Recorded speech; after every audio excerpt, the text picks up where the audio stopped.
নমস্কাৰ। তৃণমূল কংগ্ৰেছৰ নেতা পৰিয়ালৰ শিশুৱে ভোটদান কৰিলে পশ্চিমবংগত। এওঁৰ নাম ফিৰাদ হাকিম। এওঁ তৃণমূলৰ কংগ্ৰেছৰ এগৰাকী শীৰ্ষ নেতা। বৰ্তমান মমতা বেনাৰ্জী এগৰাকী প্ৰভাৱশালী নেতা। তেওঁ কলকাতাৰ মেয়ৰ হিচাপেও কাৰ্যনিৰ্বাহ কৰি আহিছে। কিন্তু যোৱাকালি এইগৰাকী ফিৰাদ হাকিম কি ভয়ঙ্কৰ কাণ্ড কৰিলে জানেনে আপোনালোকে? ফিৰাদ হাকিমে নিজৰ এক্স হেণ্ডেলত এখন ফটো দিছিল। ফটোখনত তেওঁৰ পৰিয়ালৰ সদস্যসকলৰ আছিল।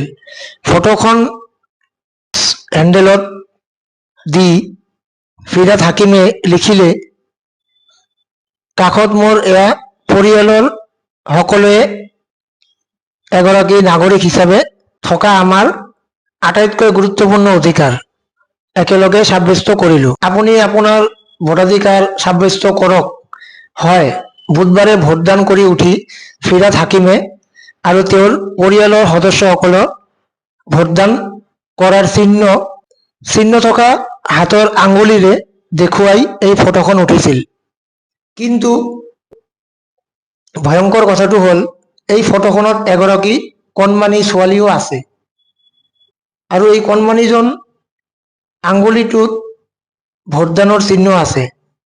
ফটোখন এয়াৰ দ্বাৰা বুলি প্ৰথমে ভাবিছিলোঁ, কিন্তু ফিৰাদ হাকিমৰ নিজৰ এক্স হেণ্ডেলত একাউণ্টত গৈ দেখিলোঁ, এই যে ফটোখন তেওঁ নিজেই দিছিল বুধবাৰে বিয়লি। এতিয়া ভয়ঙ্কৰ কথাটো হৈছে যে এগৰাকী কণমানি ছোৱালীয়ে ভোট কেনেকৈ দিলে? আনক ভোট চুৰি কৰি বুলি অভিযোগ কৰা তৃণমূল কংগ্ৰেছৰ এগৰাকী মন্ত্ৰীৰ পৰিয়ালৰ এই জঘন্য কাণ্ডই এতিয়া পশ্চিমবংগত চাঞ্চল্যকৰ সৃষ্টি কৰিছে। আপোনালোকে চিন্তা কৰক, এজন কণমানি শিশুৱে কেনেকৈ ভোট দিলে, এইটো কিমান গ্ৰহণযোগ্য? ধন্যবাদ।